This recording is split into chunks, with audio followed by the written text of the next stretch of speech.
Hello everyone, कैसे हैं आप सब और क्या हाल समाचार हैं आपके। आज की वीडियो बहुत ही खास होने वाली है क्योंकि आज हम आपको सिखाएंगे ऑटोमोबाइल्स के स्टॉक को कैसे सेलेक्ट करते हैं और उसका प्रूफ भी दिखाएंगे और साथ में दो स्टॉक लॉन्ग टर्म के लिए जिसको आप पोर्टफोलियो में रखकर बल्ले बल्ले कर सकते हैं।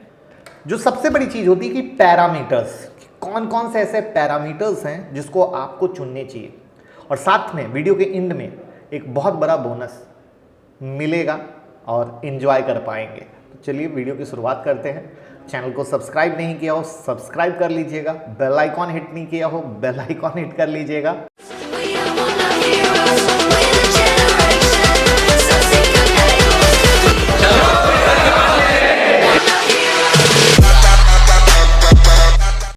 तो क्या आप जानते हैं कि रेवेन्यू के मामले में ऑटोमोबाइल इंडस्ट्री का कंट्रीब्यूशन सबसे बड़ा है और ये कंज्यूमर डिमांड और इकोनॉमी दोनों के लिए ही बहुत ही इंपॉर्टेंट। और आजकल जिस तरीके से लोन वगैरह मामले में इजी और सस्ते लोन मिल रहे हैं, सस्ते रेट में लोन मिल रहे हैं ना, तो ऐसे में सेक्टर से आने वाले दिनों में हम बहुत बेहतर की उम्मीद कर सकते हैं। कुछ बेहतर नहीं, बहुत बेहतर। साथ ही इस बार का बजट भी इस सेक्टर के लिए एक पॉजिटिव फैक्टर के रूप में सामने आया है। अब आते हैं मुद्दे की बात पर, और स्टॉक कैसे सेलेक्ट, यही तो कहोगे आप। तो यहाँ हमने कुछ पॉइंट्स को दिमाग में रखना होगा, तभी आप उन चीज़ों को समझ पाओगे।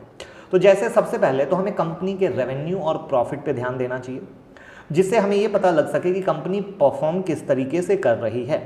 इसके अलावा हमें कंपनी के सेल्स वॉल्यूम पे भी नज़र बना के रखना होता है, specially quarter on quarter basis पे कि सेल वॉल्यूम गिरा है, बढ़ा है, क्या है। साथ ही यहाँ हमें कुछ इंपॉर्टेंट रेशियो पर भी ध्यान देना चाहिए, जिसमें से सबसे पहले आता है करंट रेशियो, जहाँ से हम ये पता कर सकते हैं कि कंपनी के हाथ में कैश या लिक्विड एसेट कितने हैं, मतलब कि वो एसेट जिन्हें सेल करके ये ईजिली पैसे को बंदोबस्त कर सकते हैं और अपने शॉर्ट टर्म डेट को चुका सकते हैं। और ये रेशियो अगर ज़्यादा होता है तो बहुत अच्छा माना जा सकता है। उसके बाद आता है वैल्यूएशन रेशियो, जो कि कंपनी के मार्केट वैल्यू और उसके कुछ इंपॉर्टेंट फाइनेंशियल मैट्रिक्स के बीच के रिलेशन को दिखाता है।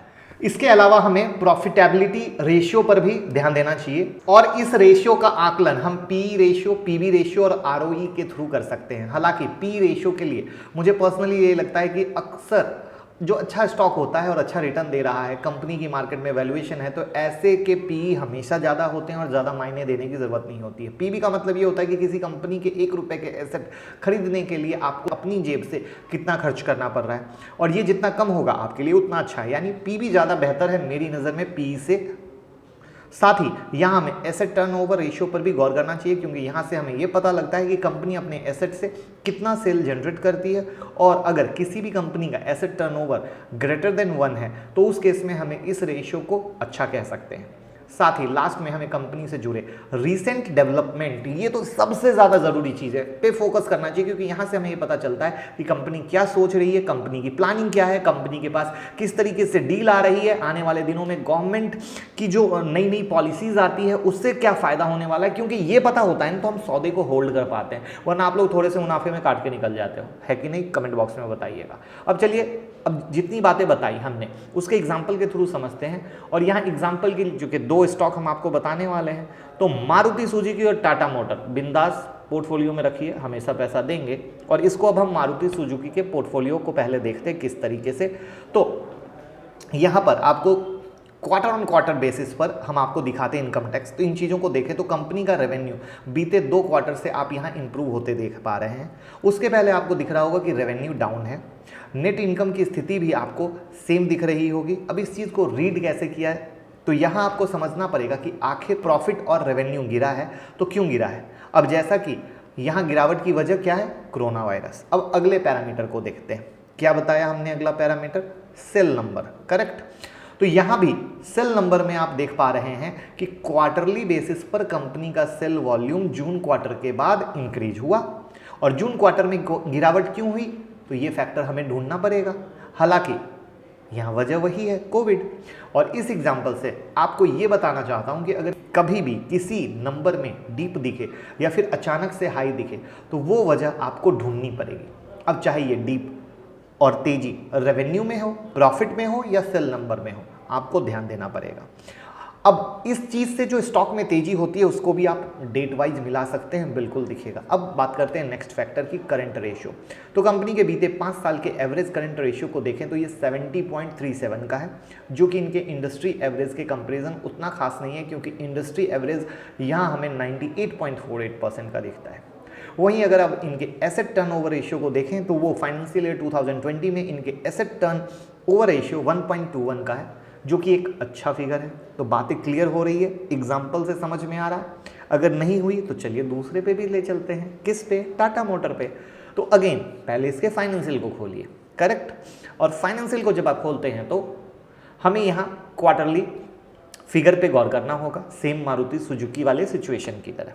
तो यहाँ आप वही सिचुएशन पाएंगे कि रेवेन्यू में जून में डीप, नेक्स्ट 2 क्वार्टर इंप्रूव हुआ।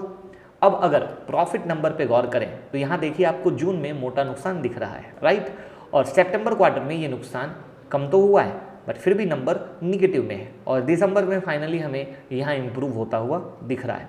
अब अगर यहाँ आप कंपेयर करेंगे दोनों कंपनी के फाइनेंशियल को तो नंबर ऑलमोस्ट एक जैसे हैं और वजह भी सेम है, राइट। कितने अच्छे तरीके से आपको मैं समझाने की कोशिश कर रहा हूँ और उम्मीद करूँगा आपको समझ में आ रही बात होगी। अब इनके सेल फिगर को देखते हैं।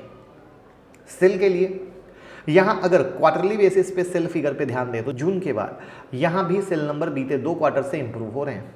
वहीं अगर कंपनी के करंट रेशियो की तरफ देखें तो बीते 5 साल में इनका एवरेज करंट रेशियो 93.61% का है। वहीं इंडस्ट्री एवरेज कितना है? 98.48% का। तो करंट रेशियो के मामले में इंडस्ट्री एवरेज से क्या हुआ? बहुत मामूली पीछे। तो टाटा मोटर में आग लगी कि नहीं लगी? अब नेक्स्ट आता है एसेट टर्नओवर रेशियो। जैसा कि अगर ये रेशियो 1 से ज़्यादा है तो इसे कंपनी के लिए अच्छा माना जाता है, और टाटा मोटर के केस में फाइनेंशियल ईयर 2020 में ये 0.70 का है, जो कि उतना खास नहीं है। हालांकि फाइनेंशियल ईयर 2019 में सेम रेशियो 1.14 का था। तो ये फ्लक्चुएशन आपको यहाँ ध्यान में रखना होगा। अगर इस रेशियो के गिरने के पीछे की वजह जेन्यून है तो फिर कोई टेंशन वाली बात नहीं होती है, क्योंकि कई सारे रीज़न होते हैं ऊपर नीचे के। वो एक मार्केट है, आप एक साथ सिर्फ ऊपर ऊपर नहीं सोच सकते। वही अगर कंपनी का आरओई देखें तो यहाँ आप पाएंगे कि फाइनेंशियल ईयर 2020 में कंपनी का आरओई निगेटिव में है, वहीं 19 में ये 9.12% का था। तो अब चलते हैं बोनस की तरफ, जो कि जुड़ा है इलेक्ट्रॉनिक व्हीकल से। तो जैसा कि हम सब जानते हैं कि आने वाले दिनों में हमें रोड पे इन्हीं का ट्रैफिक दिखने वाला है, और ऐसे में क्या आप जानते हैं ईवी सेगमेंट में सिर्फ कार बनाने वाली कंपनियां ही इंपॉर्टेंट नहीं है, और भी कुछ चीज़ें इंपॉर्टेंट हैं जो ईवी को रन करने में मेजर रोल प्ले करती हैं। अभी भी नहीं समझे तो इस पिक्चर को देखिए, कुछ समझ में आया? अगर समझ में आया हो तो कमेंट बॉक्स में बताएगा।